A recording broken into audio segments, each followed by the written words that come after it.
Hey guys, I'm Urizi. This story is all about what if Naruto was assigned to Team 8. What if Naruto had been selected for a different team? What if he'd had a different mentor? Who would guess the consequences would be so large? Before we proceed with the story, please like and subscribe to this channel if you liked the video, and don't forget to check the description for the other works of the author if you liked the story. Let's start. Chapter 19, A Fearful Fallout. It was a very odd procession that slowly walked back to Konoha. The sand team was battered and bruised. Naruto had clones carrying Kankuro's puppet as well as Temari's fan. As reluctant as they were to give up their weapons, they relented when Gaara spoke. The Leaf Shinobi were in better shape than their captives, but most of them had used up a great deal of chakra. Even Shikamaru's slouch seemed more tired than usual. Of the group, Uzumaki Naruto was the least exhausted, but even he was feeling a little drained. The seal containing his prisoner had given him a degree of unnatural stamina that most shinobi couldn't even contemplate without the aid of a lot of sake. He'd literally lost count of the number of times he'd used Kagebunshin no Jutsu that day, the latest to form a cordon around both teams as they made their way back to Konoha. Despite all the extra eyes, Naruto was still looking around cautiously. His teammates claimed they were alright, but they looked pretty wasted to him. All but Hinata had fought in the tournament earlier that day as well, and the glimpses he'd gotten of the Hyuga girls' fight with Temari made him wince in recollection. Those two had gone after each other with a ferocity that shocked him just a little. Naruto sort of understood Temari's attitude. She'd been worried about her brother. But as he sifted through the memories from his clones, he remembered Hinata practically snarling at Temari that she wouldn't let her harm Naruto-kun. Just thinking about that gave Naruto a very odd feeling. Maybe some of his precious people considered him equally precious? Even considering the possibility made Naruto's heart pound in his chest. But he had more immediate concerns at the moment. Gaara shuffled along like the rest, and just as silent. But every so often, he would glance at Naruto out of the corner of his eye. Every time he did this, Naruto expected him to say something, but he never did. Finally, Naruto turned his head so he caught Gaara looking right in his face. The red-haired boy actually jerked back a little. Naruto could see the others flinch in response. "Is there something you'd like to ask me?" Naruto asked in what he privately called his Kurenai voice. He hoped it sounded as patient as she was. "How do you?" Gaara began, but his voice trailed off. "You have control of your demon. How did you do this?" Naruto winced as Shikamaru let out a startled cough. Out of the corner of his eye, he saw Shino grasp the shadow user's elbow, his head leaning toward Shikamaru's ear. Naruto sighed. Pretty soon his prisoner would become the worst-kept secret in Konoha. "I don't," Naruto said in a slightly irritated voice. "My seal may be a little different from yours, since I don't have any kind of automatic protection, but the only time it can try to influence me is when I am pretty mad." Gaara nodded slowly, taking this in. "Yet you used its chakra several times today. I could feel it, especially when you escaped Shukaku's sand." Naruto nodded. "We sort of have a deal. It knows that if I die, it dies too. I only ask when I really need it for something, and it knows that if it refuses it will probably die.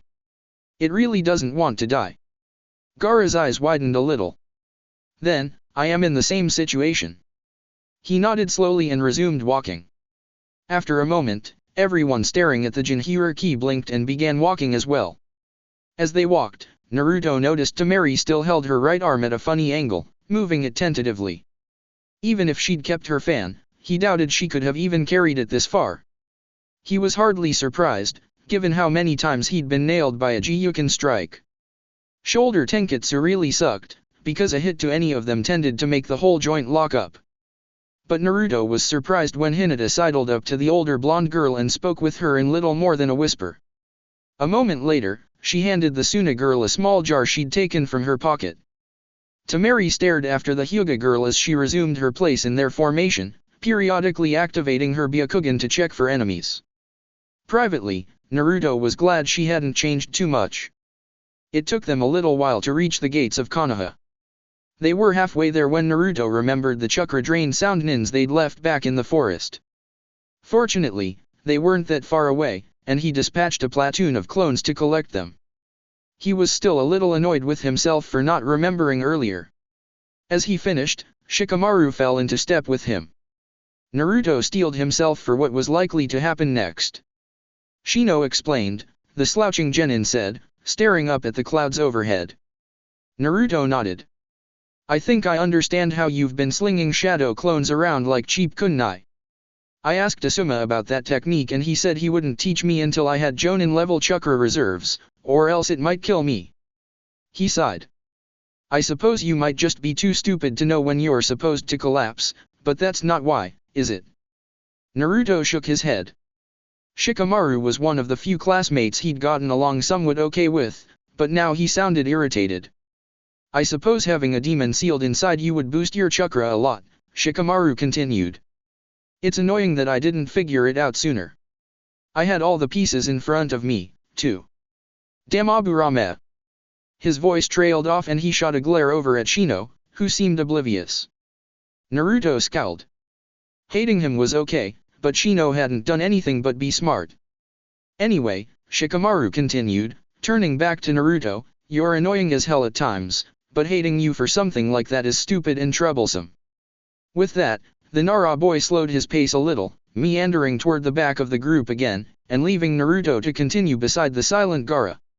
As they approached the village, it was clear that the attack was over. The late afternoon air was oddly quiet without the sounds of distant explosions. Their reception at the gates of Konoha had been a little hostile. Naruto supposed he couldn't blame them for being jumpy, but he didn't think anyone in Konoha would fail to recognize him, or fail to see Hinata's eyes. Then, as soon as the older Chunin acknowledged their forehead protectors were real, they demanded that they turn over their prisoners. Naruto clenched his fists as his temper began to fray. Maybe he'd been overexposed to Jiraiya, but he especially didn't like the way the younger guard was eyeing Temari. You two are really brave, Shikamaru announced with a yawn as he stretched. He grimaced as something in his neck made an audible pop. I wouldn't have the guts to counter a Jonin's orders. I'm sure their sensei will be impressed by your initiative, right before she busts you back to Genin. After a whispered consultation, the gatekeepers decided to let them send one of their number ahead to fetch their sensei. However, they would be responsible if their prisoners tried to escape. At that, Gaara looked up. We have surrendered, he said in a flat, emotionless tone that still managed to sound annoyed. At first, Hinata seemed like the logical person to find Kurenai-sensei as quickly as possible, until Shino cleared his throat. Naruto stared at his teammate. You tagged sensei? He demanded, incredulous.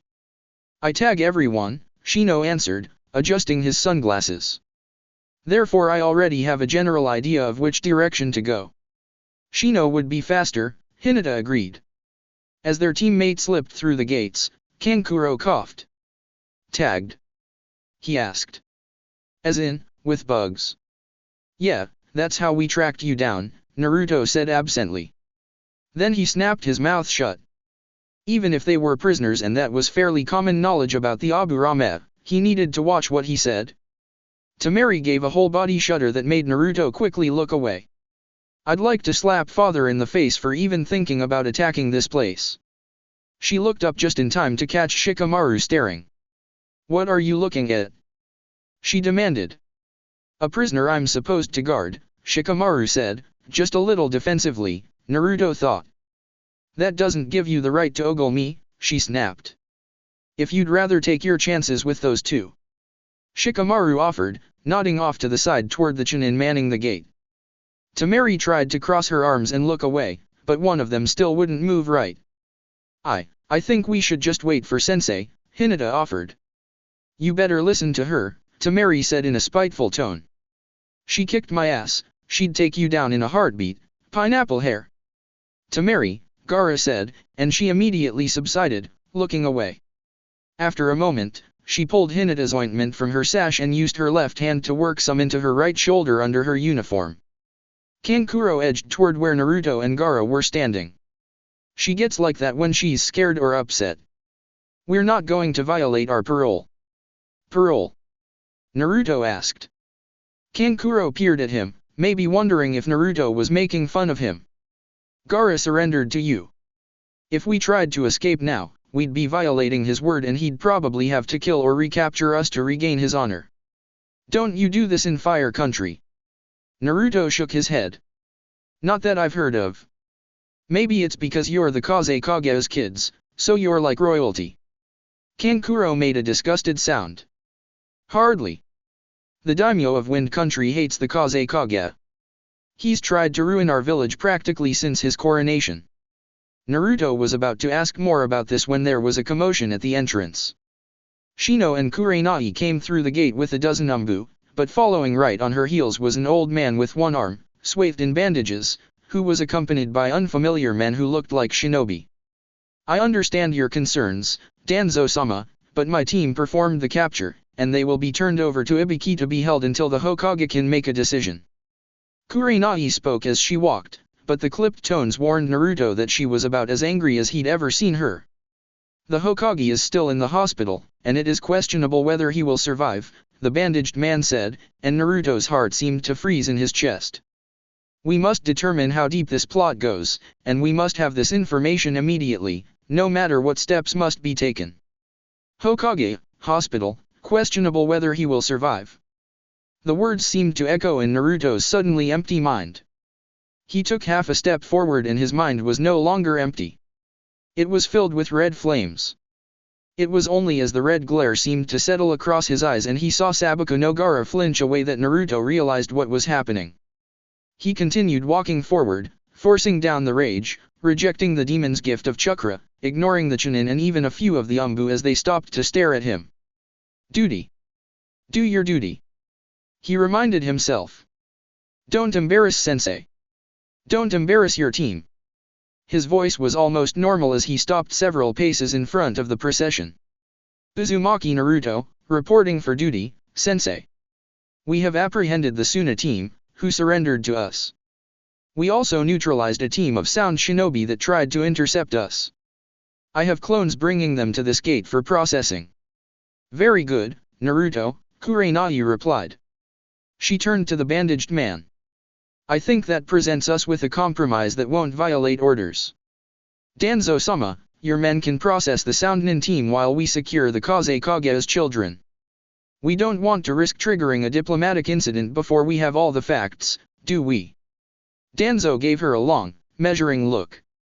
I see that Sarutobi's subordinates are just as wedded to his vision of the world. Very well, I will abide by his authority while he still lives. But keep in mind that we have reports that one of his charity cases cost him his arm.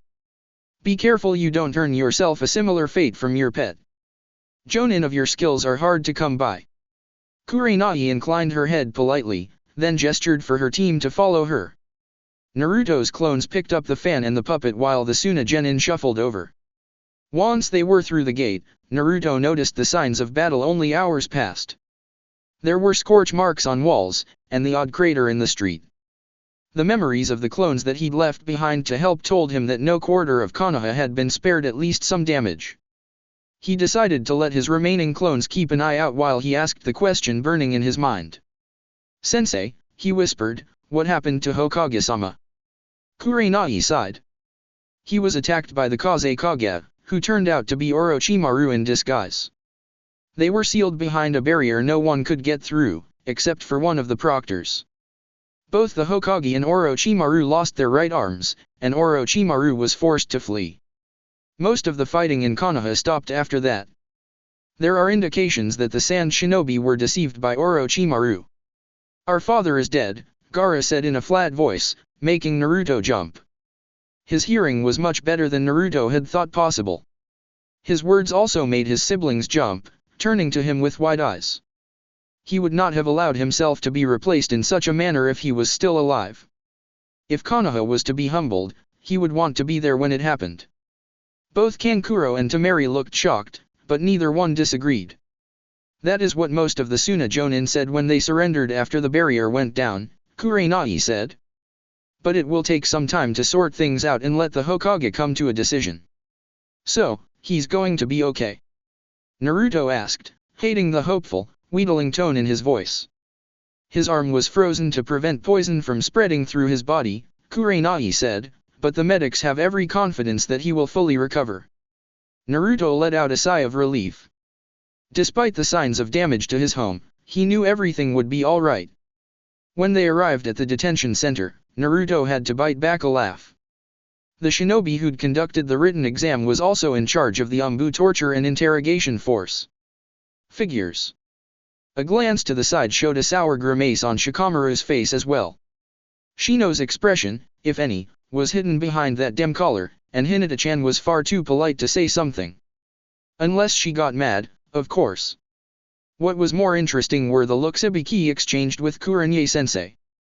They seemed to know each other, though Naruto was having trouble guessing why Kurenai looked so amused and Ibiki looked like he'd drunk bad milk. I suppose I should have guessed your troublemakers would be out raising hell, yuh, Ibiki growled. Then Naruto remembered his brash words at the end of the written exam and swallowed. Oh well, at least sensei didn't look angry. That had to count for something, right? They acquired some very high-profile prisoners, Ibiki-san, Kurenai said with a slight smile. Then her face turned serious. The Hokage will want them handled very carefully. Danzo-sama has already expressed an interest in them. Ibiki frowned, pulling tight the cloth he wore tied across his ruined scalp. Naruto hoped it didn't pop loose, seeing that once was enough. Who the hell did they bag? I am Sabaku no Gaara, Gaara said tonelessly, accompanying his words with a formal bow. I have given parole, along with my sister and brother, he added in that affectless voice that still gave Naruto chills. He hoped Gaara didn't forget what they'd talked about in the forest. Ibiki only blinked once. That explains a lot. I have a place we can keep them until the Hokage can make a decision. Will they be allowed visitors? Naruto blurted out before he completely thought it through. Not normally, Ibiki replied, his eyes narrowing as he turned toward Naruto. Why do you ask? It might be important, Naruto replied evasively. For reasons I cannot discuss.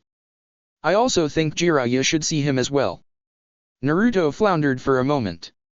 For safety reasons, he added lamely. Ibiki turned to Kurenai, but Naruto's sensei was staring at him curiously. Does this have something to do with the Hokage's special law? She asked. Naruto nodded quickly. How urgent is it that Jiraiya come here? She asked. Very urgent, Naruto replied. Something might need to be fixed, and it might be a good idea for me to check on it until he's had a look. Kurenai's eyes flicked over the prisoners, and then she turned to Ibiki and nodded. He raised an eyebrow, but nodded back. Naruto thought it was interesting that the special Jonin was evidently willing to accept Kurenai's assessment over his own opinions. All right, he finally said. I can arrange visiting hours once a day. Noon. Naruto nodded gratefully, and then turned to Gaara who had witnessed the whole conversation silently. I'll bring you guys lunch or something. Temari and Kankuro just looked confused. Very, very confused. This convenes an emergency session of the village council for Konohagakure, Hamaru announced in a dry, but steady voice. Is this even proper? A voice asked uncertainly. I mean, we barely have a quorum here. Hyuga Hayashi quickly rose to his feet, directing a glare at the questioner. The silk merchant flinched visibly. Though prosperous, a good portion of his income flowed from Hyuga coffers and he knew it. The treacherous attack on our village requires swift action if we are to properly discharge our responsibilities to Konoha, he said in a chilly voice, clearly daring anyone there to disagree. That is correct, Hayashi-sama, echoed Manaki Gawabara, the head of the ancient money changers guild. In modern times, they controlled all of the village's banks, including the large cash reserves that served as a foundation for Konoha's economy, as well as guaranteeing the village's credit.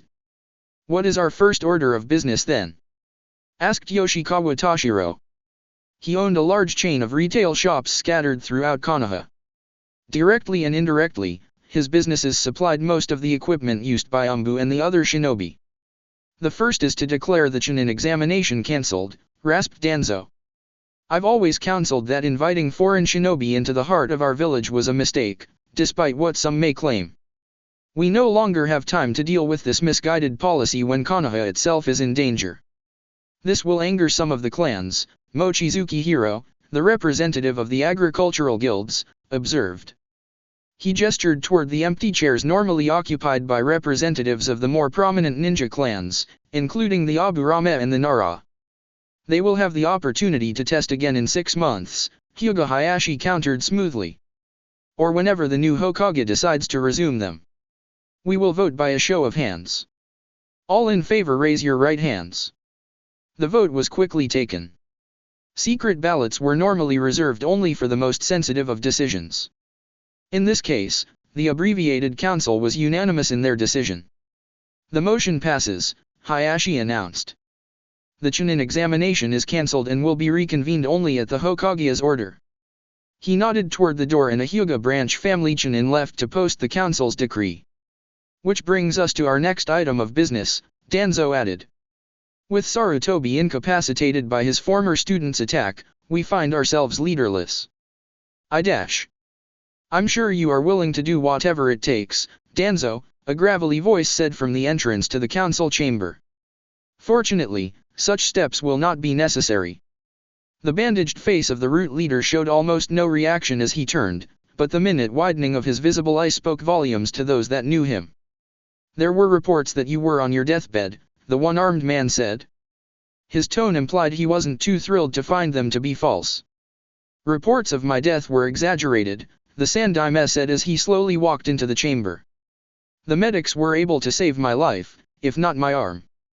He was trailed by a blank-faced medic nin and one of the Chunin proctors from the exam. Those two were flanked by a small group of Chunin, including the pair that normally guarded the doors to his office. I see, Hayashi said coolly. Then I must congratulate you on your survival. However, it is clear that you are no longer capable of fulfilling some of the more strenuous duties required by your office. The silence that followed that statement was absolute. Hyuga Hayashi wasn't quite challenging the Hokage, but only by the barest of margins. Several of the council members shivered slightly.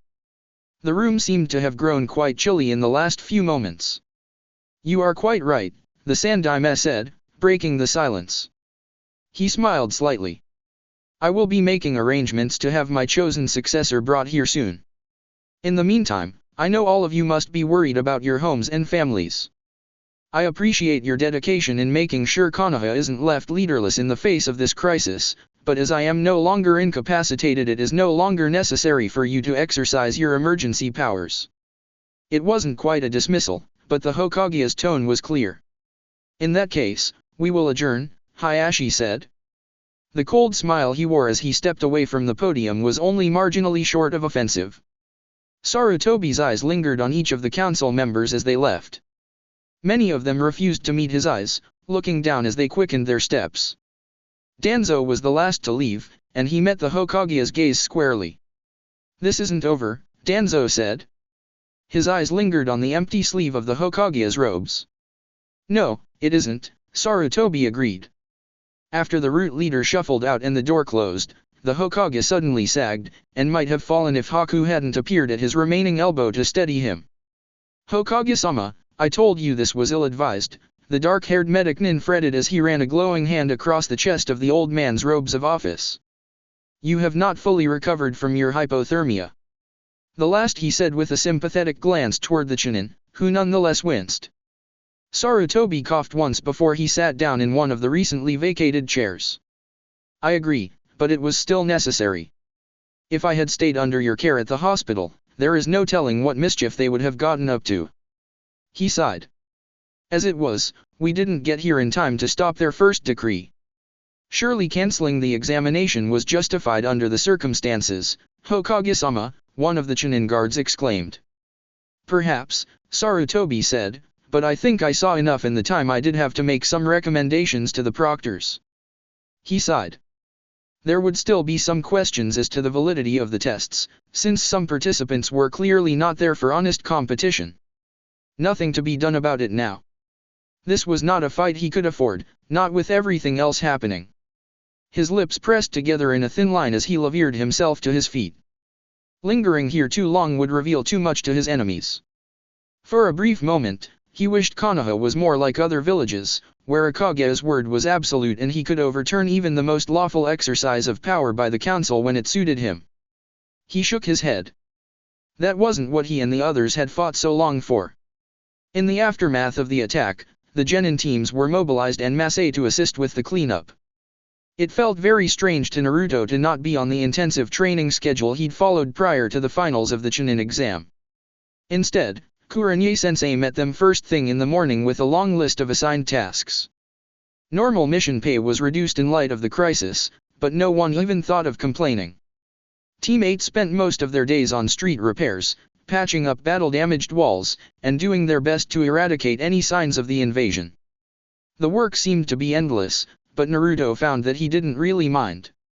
It felt good to have something concrete he could do to make things better. He was a little disappointed when he received word of the examination being cancelled, but in light of everything that happened, he couldn't really complain. Konoha recovering from the invasion had to have the highest priority. Kurenai-sensei emphasized that when she told them the news, and Naruto supposed that only made sense.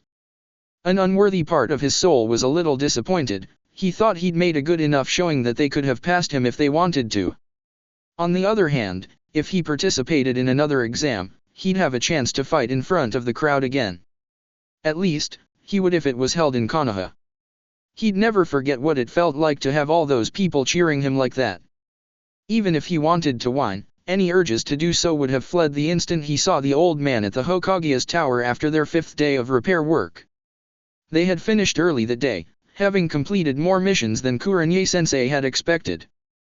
Naruto had been feeling restless with the lack of training, and their tasks that day were mainly ones that benefited from throwing dozens of Kage Bunshin at them. Filling in 15 potholes at once had really sped things up.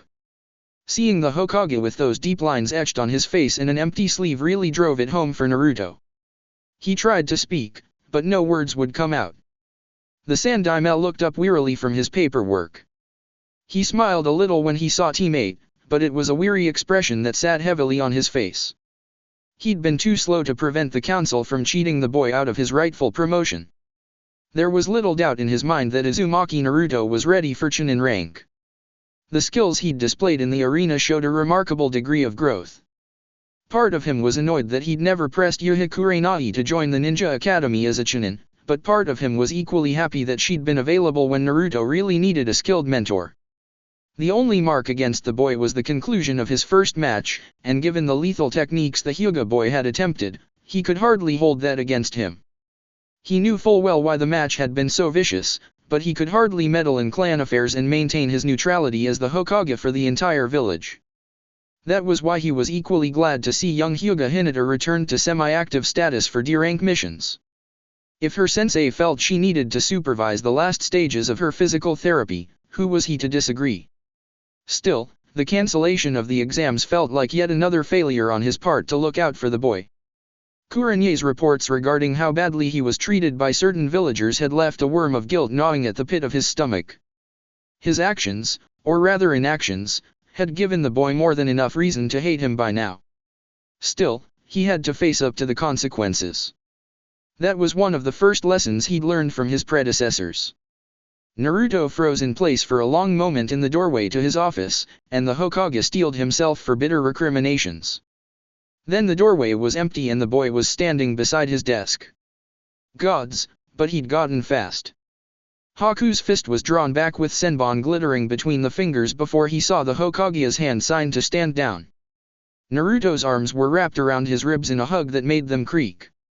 The Sandaime remembered consoling a young might guy after his sensei had been killed on a mission. The boy's strength was at least comparable, and he quickly patted Naruto on the shoulder to console him. Overwhelming emotion could make a taijutsu powerhouse forget their own strength, and the last thing he needed now was broken ribs. Still, when the boy raised his tear-streaked face, the Hokage felt better, lighter, than he had in weeks. Naruto clearly forgave him his failures. Perhaps he could come to forgive himself. He looked over at Jiraiya, who was lounging next to the door. He hoped he was doing the right thing. Naruto straightened up and sniffed, a little embarrassed by his impulsive outburst. But seeing the old man looking so old, just tore through him like a kunai. He was even missing an arm like everyone said, and he was still here doing Hokage things like paperwork and mission briefings. Kurenai-sensei had talked to him a few times about what being the Hokage really meant. She wasn't so much trying to talk him out of it, he realized after a while, but she wanted him to realize exactly what he was letting himself in for. But nothing underlined her lessons quite so well as seeing the old man sitting at his desk, doing paperwork a little awkwardly with his left hand.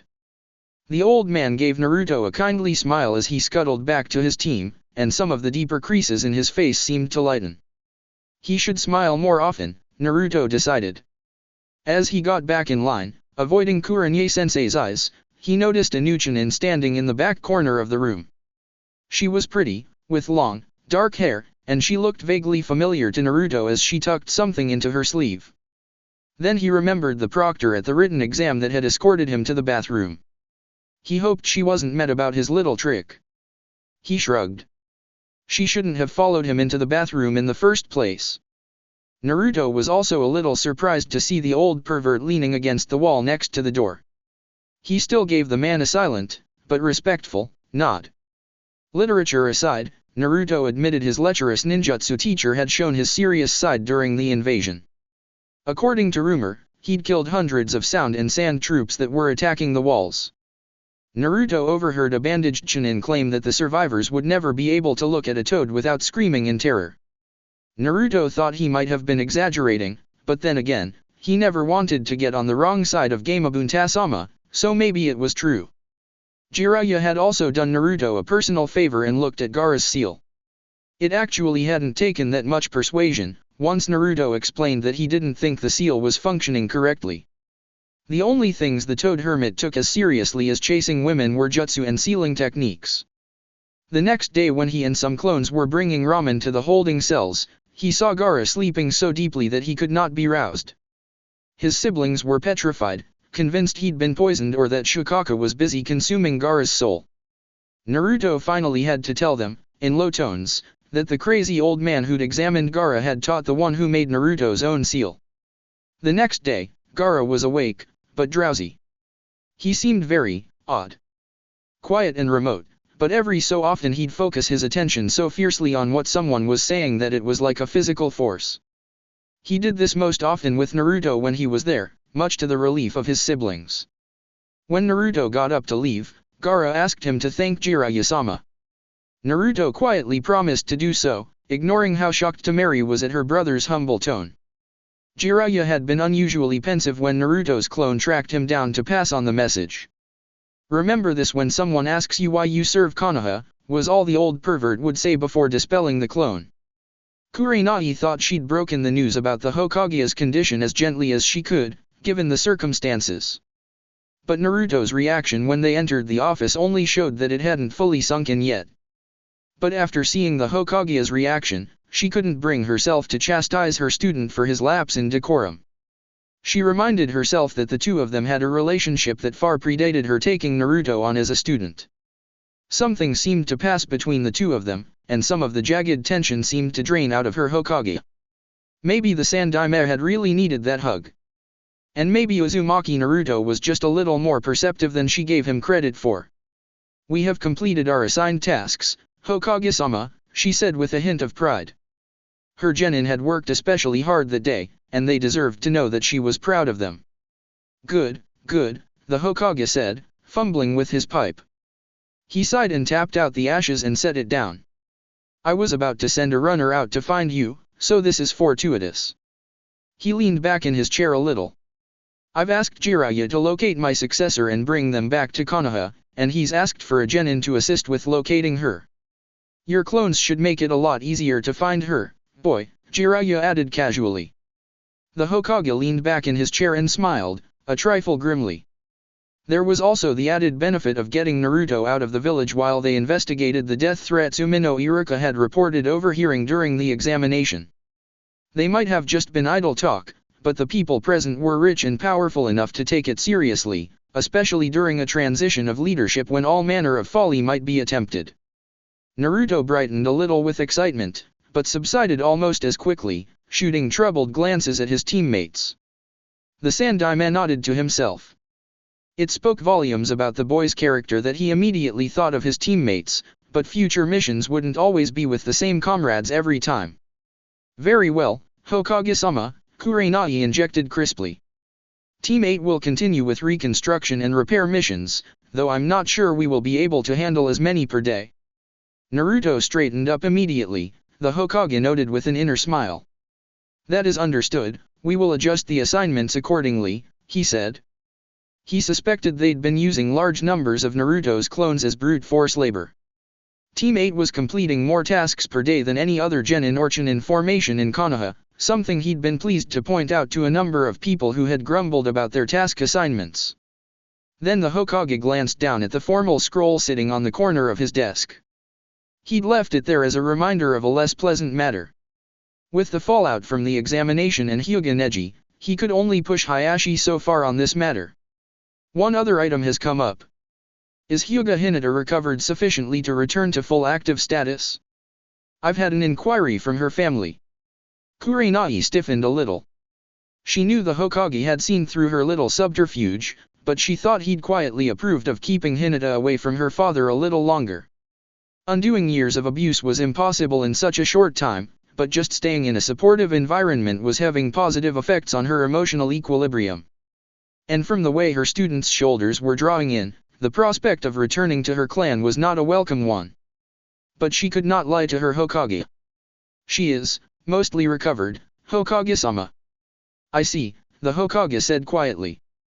If she has finished with her therapy regimen, then she should probably return to her home. Naruto glanced at Hinata out of the corner of his eye, trying for once not to be completely obvious. His teammate did not say a word, but her face bore the pinched, closed-in expression she'd donned in the hospital when he'd persuaded her to tell him about the Hyugas.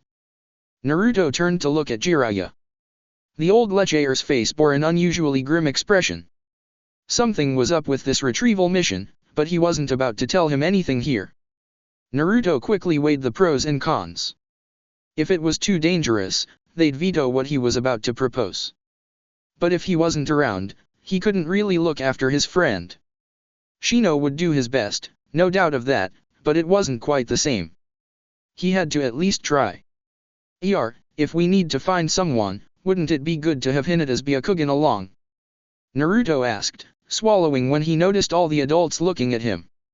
She's a lot more, observant than I am, he finished lamely. The Hokage, Jiraiya, and Kurenai-sensei all exchanged glances, but Naruto had no idea what unspoken conversation was taking place. That's not a bad point, boy, Jiraiya grunted after a moment. Even if it is an excuse to bring your dash. I agree, Kurenai added sharply, cutting the old hermit off, much to Naruto's relief. For this type of reconnaissance mission, having Hinata present would definitely speed things up, and bring all of you back to Konoha faster. She turned to Shino with an apologetic glance. If I have never had an opportunity to tag the objective, Shino noted, my presence would not make a noticeable difference in achieving the mission objectives. Logically, I should remain here with Kurenai-sensei. Kurenai gave Shino an approving nod and turned back to the Hokage. The addition of Hyuga Hinata to the special mission would seem to make sense, Hokage-sama. The Sandai-man nodded after a moment. Duly noted. I will inform her father that she has the honor of being selected to help retrieve the Go-Daime Hokage. Naruto resisted the urge to cheer. Seeing Hinata's face out of the corner of his eye, watching it relax as a small smile formed on her lips, made it even harder.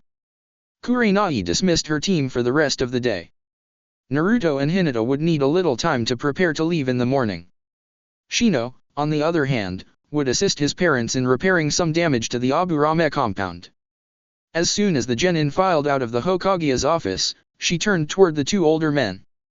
With your permission, Hokage-sama, I would like a few moments to brief Jiraiya-sama with respect to my genin.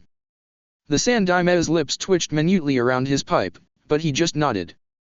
Jiraiya had a ridiculous grin on his face as he followed her to an unused conference room. He spoke up as soon as the door closed behind them.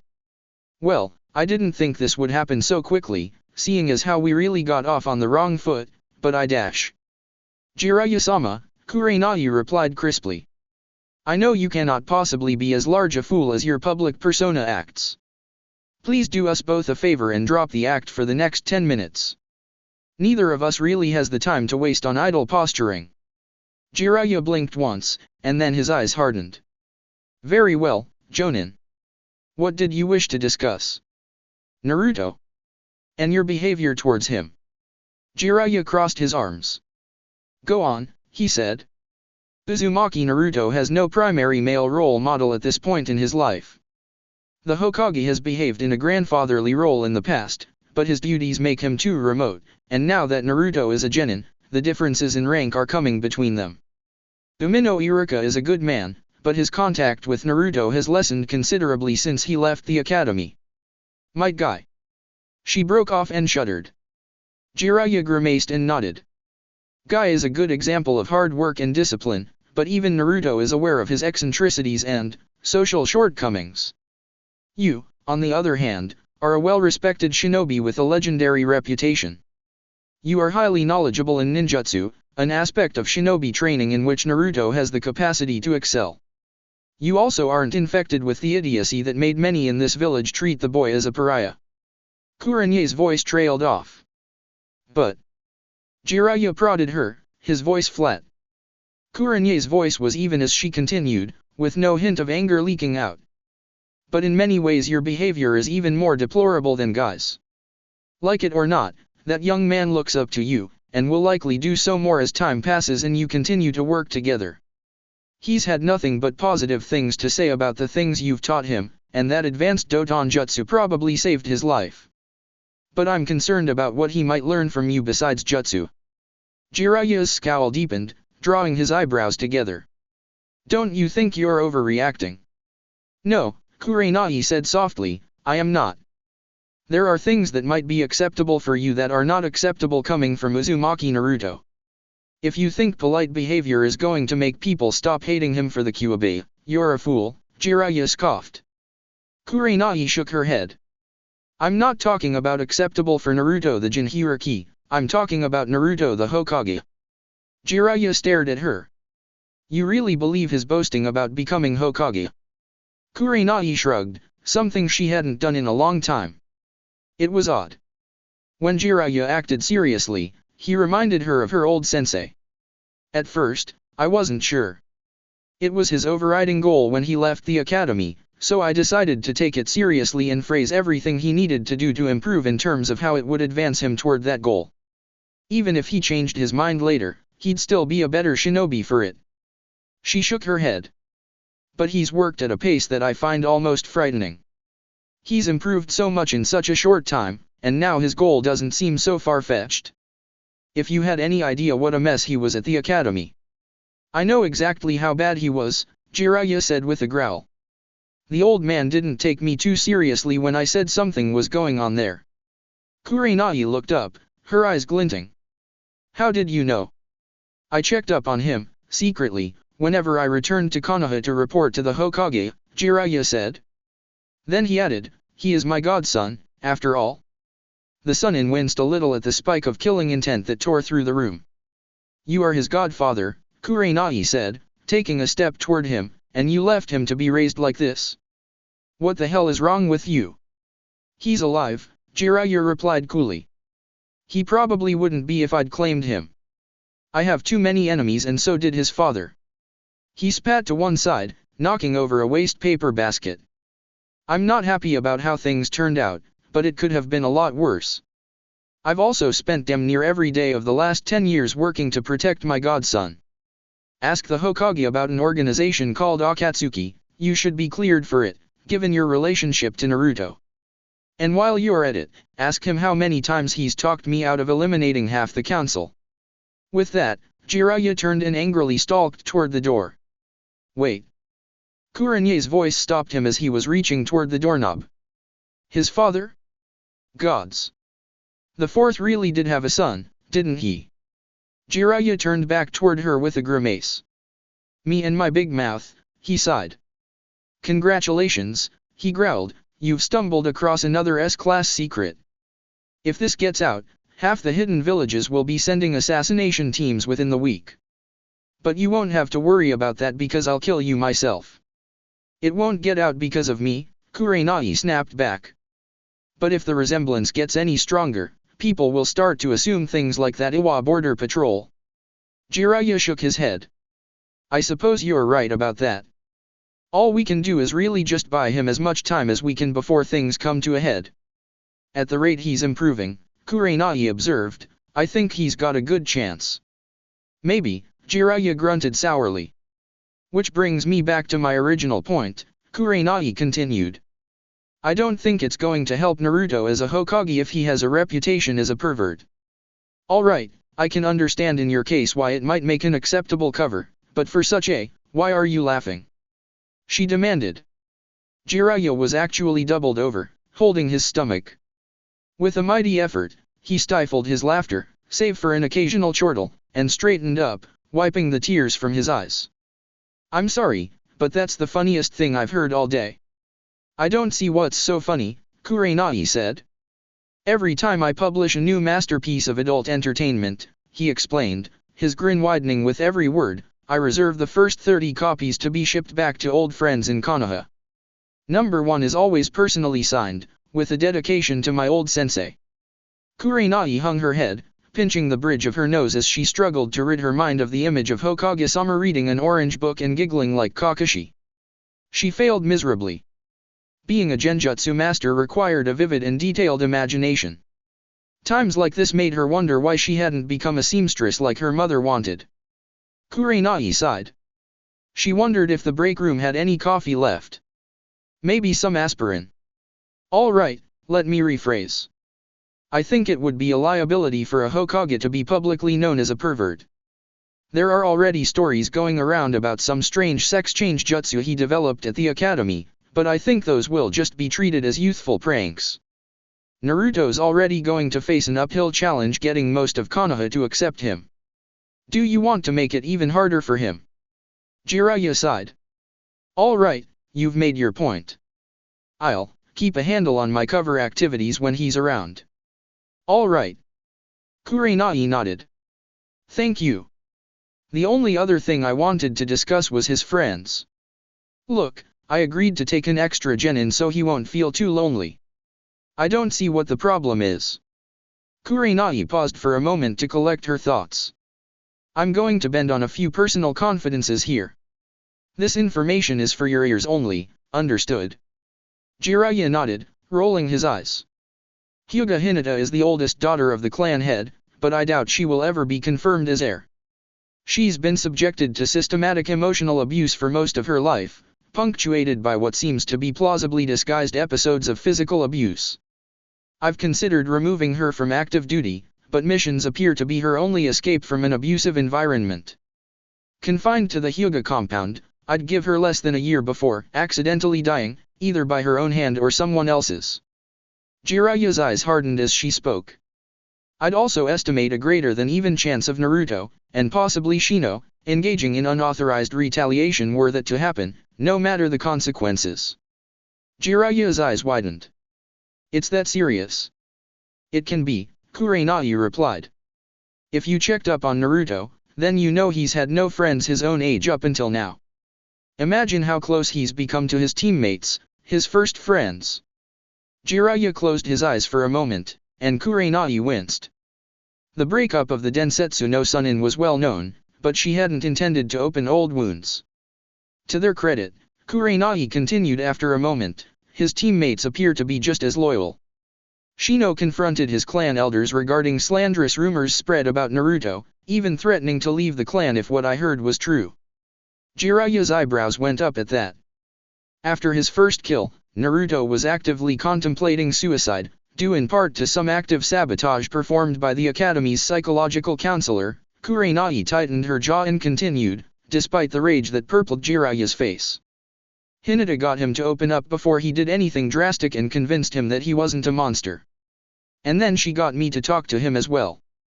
Don't worry, that counselor was remanded to Ibiki as soon as we returned to Konoha. Jiraiya calmed himself with a visible effort. She seems like a nice girl, if a bit quiet, he said after a moment. She loves Naruto unreservedly, Kurenai replied, or at least to the extent that someone with her problems is capable of loving anyone. One of her happiest memories is of Naruto telling her she was his best friend. But he doesn't consider her as a girlfriend. Jiraiya asked, both puzzled and mildly offended. He isn't, you know, is he? Kurenai frowned.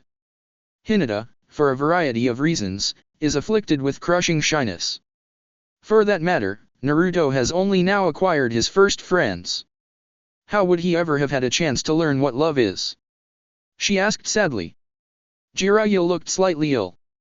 The more I learn, the more I second-guess the plan we put together to keep Naruto safely anonymous. Kurenai peered at the Sunin. For an instant, she saw past the gruff exterior of the Toad Hermit and saw a middle-aged man grieving for lost opportunities. I suppose hindsight is always 20/20, she said after a moment. But I can't argue with the fact that he is alive today. Your plan wasn't a complete failure. Jiraiya nodded, slowly straightening back up. I suppose it wasn't. And I get your point. I won't tease either of them. Much, anyway. If I completely stopped, Naruto would know something was up. He's a lot sharper than he lets on, isn't he? Yes, Kurenai agreed with a smile. He's surprised me more than once. For once, Naruto was eating alone at Ichiraku's. Shino had excused himself as soon as they left the Hokage's office. The Aburame compound had suffered some serious damage during the attack, and several of the breeding colonies had been damaged when an incubator heating unit exploded. His clan didn't begrudge time spent on cleanup missions for Konoha, but he did feel obligated to help out as much as possible. Naruto offered to come along and lend some clones to help, but it seemed that the most time-intensive activity remaining involved sorting out the colonies that had been mixed together and making sure that they didn't accidentally interbreed. To Naruto's eyes, most Kekai bugs looked alike, and he reluctantly agreed that he'd be pretty useless. Shino had, however, thanked him for the offer, and promised to let him know if they had any brute force jobs left. Hinata, on the other hand, needed to pack up her belongings at Kurenai's house, as well as prepare for their mission tomorrow. She seemed a little distressed at leaving Naruto to eat alone, but she said she wasn't really that hungry. Naruto also knew that she tended to be a little obsessive when it came to packing for an extended mission, worrying that she'd forget something they'd desperately need once they were gone. It was kind of odd for Naruto, knowing someone well enough that he could guess why she did something without even asking. He'd almost been that close to Iruka at the academy, but he hadn't really understood him until that night in the forest with Mizuki.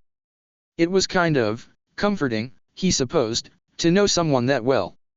Maybe it wasn't the predictability so much as what it symbolized, a really close friendship. He was glad he'd found a way to delay her having to go back to her family.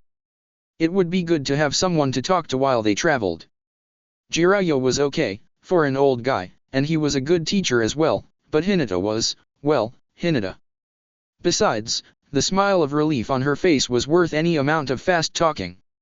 And it wasn't so bad having a quiet meal by himself. Ichiraku's was completely untouched during the invasion. It seemed that some of his stray clones ended up congregating on that particular street after their primary objectives were accomplished. Naruto didn't think it was a coincidence of any sort, but he wasn't about to admit it to anyone who asked. Still, he was glad that Teuchi's stand hadn't been damaged at all, and the old man responded to his good fortune by offering half-price ramen to anyone working on village repairs. Nonetheless, he'd been a little surprised by the extra warm greeting he received the first time Team 8 visited after the exam. It hadn't even occurred to him that people would bet on the examination matches, but it warmed his heart to know that Teuchi and Ayame believed in him enough to bet their savings on him. The fact that Iruka-sensei had organized the betting pool, and evidently become quite rich from it, completely scandalized the genin. What happened to the straight-laced academy teacher that lectured him about proper behavior? Imitating a foreigner to skin the rich bastards of Konoha? Naruto reminded himself to have a few words with his old sensei the next time he saw him. Still, things were looking good as he started on his fourth bowl of miso ramen. He had an important mission tomorrow. Hinata wouldn't have to deal with her crappy family for a few more days. He might even get Ero Sennin to teach them a cool jutsu. And to be honest, he was getting a little bored with D-rank repair missions, no matter how necessary they might be. Naruto was just drinking down the broth when he glanced up to see Ayame frown, looking over his shoulder.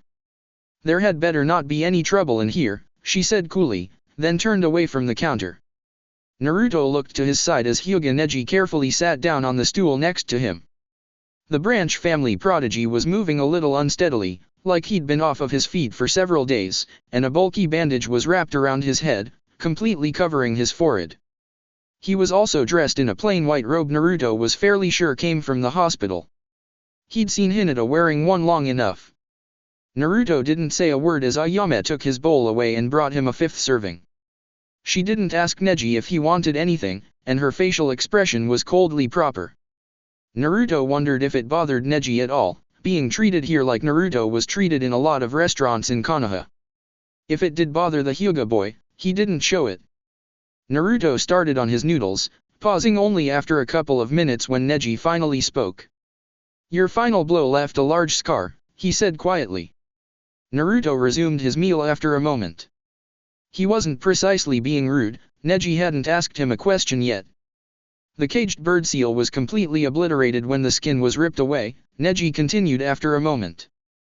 That shouldn't be possible, but the medic nins think a burst of chakra might have disrupted the seal as the blow was struck. Naruto resumed eating after Neji fell silent again. Neji took a deep breath after a couple of moments. "That's equally impossible, at least not without killing me, unless there was something very strange about the chakra that was used. But given how you recovered from having your tenketsu closed, that is not very surprising." He turned on his seat, facing directly toward Naruto. "The scar that formed is also suffused with chakra.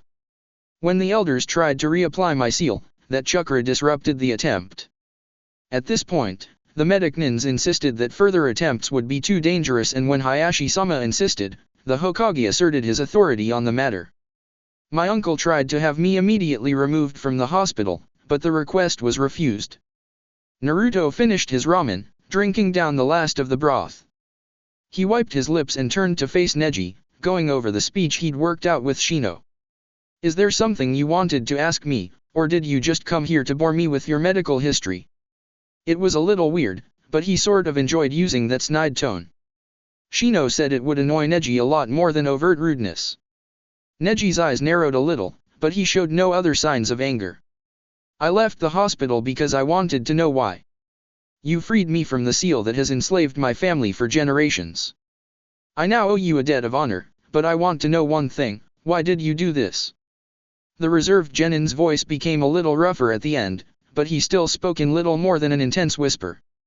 Naruto looked directly into Neji's eyes for a moment. "I didn't do it for you." Neji blinked. "I visited your cousin in the hospital after you nearly killed her," Naruto said. "I saw her every day, and she never mentioned seeing a single member of her family when she was there. She really only asked for one thing from me when I visited her. Do you know what that was?" Neji slowly shook his head. "Your life," Naruto snapped. "She practically begged me not to kill you. She knew I wanted to. I still want to. Either that or claw a little lower, rip out your eyes, and leave you forever blinded." She was coughing up blood at one point, but she wouldn't stop talking, wouldn't stop making excuses for you and what you did. Naruto looked down and saw that his hands were trembling. He took a deep breath and blew it out.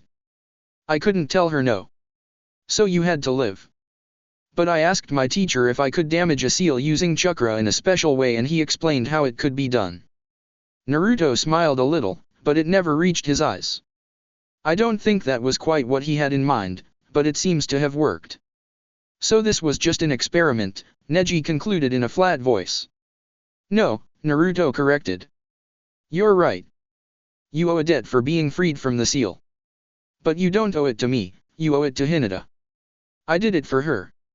She hates that seal even more than you do." Neji opened his mouth to protest, but Naruto interrupted him. He'd had a lot of time to practice what he wanted to say, and he wasn't about to let Neji interrupt him now. "She feels guilty and ashamed every time she thinks about the seals on you and the other branch family members. She'd rather be in the branch family herself and carry the seal than be in the main family and feel responsible for the others being sealed. And even aside from that, despite all the crap you helped her father put her through, despite all the special training sessions, despite you almost goddamn killing her for a stupid examination bout, she still thinks of you as Nejina-san, her cousin." Naruto shook his head. "Did you know her earliest memory is wishing she could trade places with you? She envied the fact that everyone said your father actually liked you before he died, while hers. Well, I guess he liked you better as well, As long as he had a seal on you, right? Neji leaned back on his stool and Naruto abruptly realized that he was leaning far forward. He took a deep breath as he straightened. Does that sound like a weak person to you, Neji? Naruto shook his head. As far as I'm concerned, any debt you owe me is really owed to her. Make up with Hayashi Baka if you have to, convince him you'll remain loyal, but look out for her when I can't. Act like her cousin and not just another fucked up Hyuga idiot. You want to discharge your debt? Well, Hinata wants her cousin back. Give her that and your honor is satisfied. Got it. Neji nodded and slowly got up from his stool. He turned to leave, paused, and then bowed very low to Uzumaki Naruto. Naruto was silent as he watched the Hyuga leave. That's it for part 17. Thank you for watching and see you on the next video.